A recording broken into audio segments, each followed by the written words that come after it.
Good morning. Welcome back for Storytime. This week we're going to be reading Stop, Drop, and Roll by Margery Cuyler, illustrated by Arthur Howard. This is a Jessica Worries book about fire safety. Jessica was a worrier. She worried morning, noon, and night.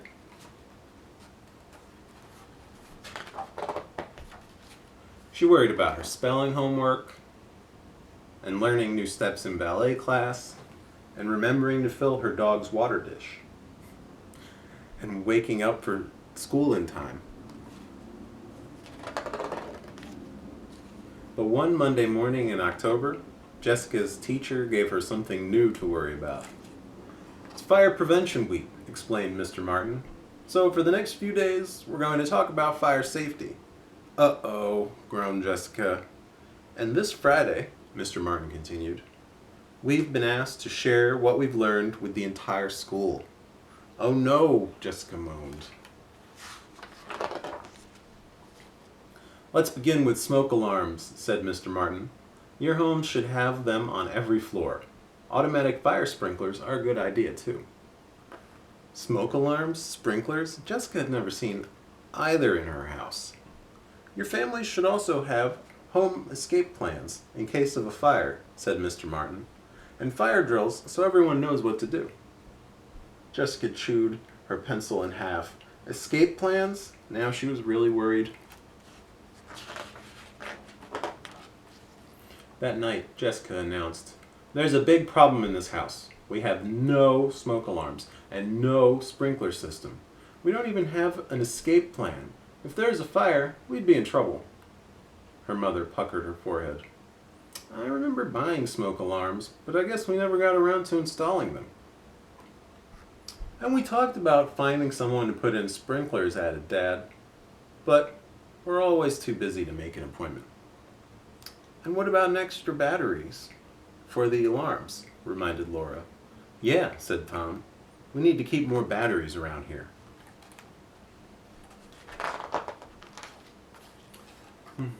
Jessica twisted her napkin. She knew the real reason Tom wanted more batteries around. His birthday was in 3 days. He wanted batteries for his presents. But fire safety was more important than birthday toys, wasn't it? "We've got to do something about this now," warned Jessica. "You're right," said Mom. "After dinner, we'll make escape plans and find those smoke alarms. And tomorrow, I'll get extra batteries and make arrangements for a sprinkler system," said Dad. But Jessica still felt too worried to sleep.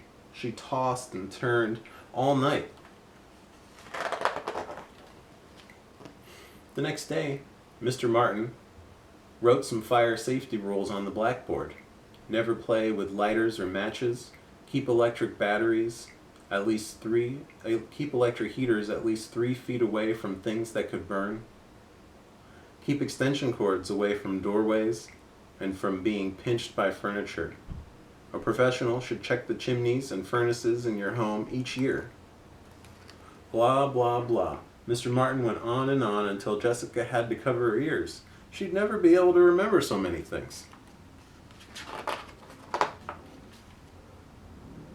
At dinner, Jessica asked, "Have we had our chimney checked?" "Yes," answered Dad, "when we bought the house. But Mr. Martin said it should be checked every year," said Jessica. "The furnace, too." Dad sighed. "I'll put them on my list of things to do." But that didn't stop Jessica from worrying. She went through the house, checking cords and smoke alarm batteries.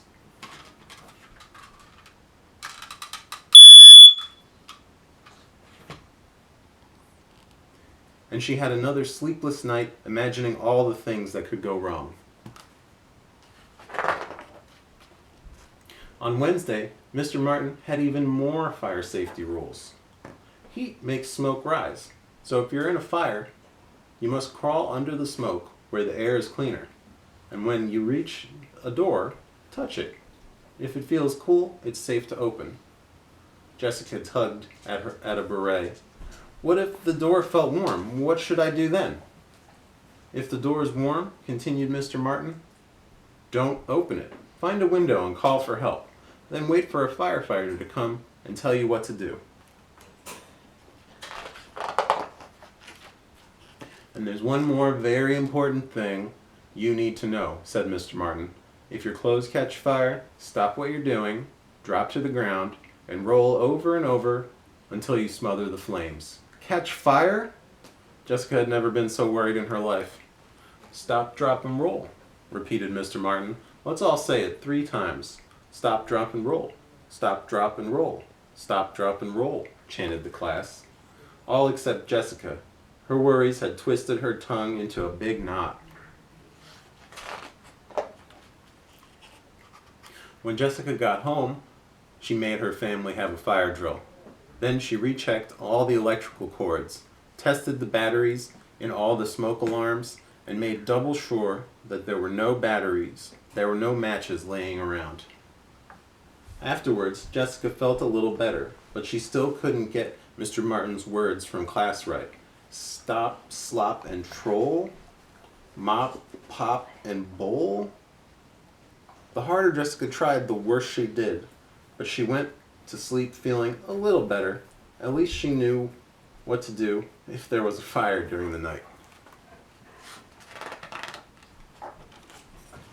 Then, on Thursday, disaster struck. Mr. Martin asked Jessica to demonstrate stop, drop, and roll at the assembly the next day.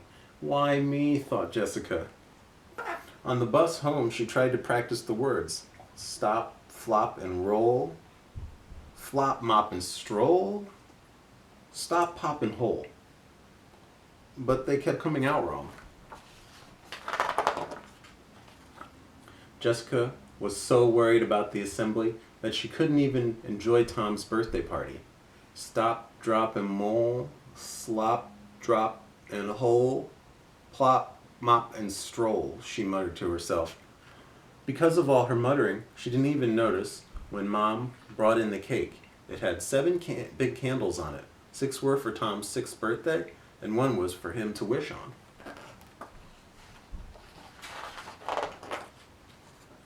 And just as Tom leaned over to blow them out, Jessica looked up and saw fire.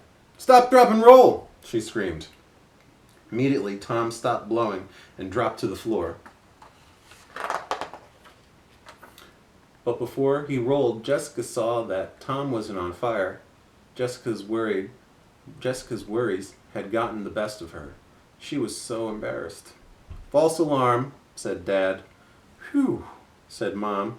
You gave me quite a scare. I'm sorry, said Jessica. But you thought quickly, interrupted Dad. That's good, because it's better to be safe than sorry. Besides, added Laura, you finally said it right. And that was the truth. Jessica had said the words right. And now that she was confident she'd never forget any of the fire safety rules that she had learned that week.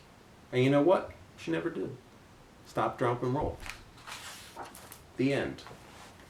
So, while we're going through a time that might be scary, I think it's a good idea for you to think of simple ways to make yourself and your family safer around your home.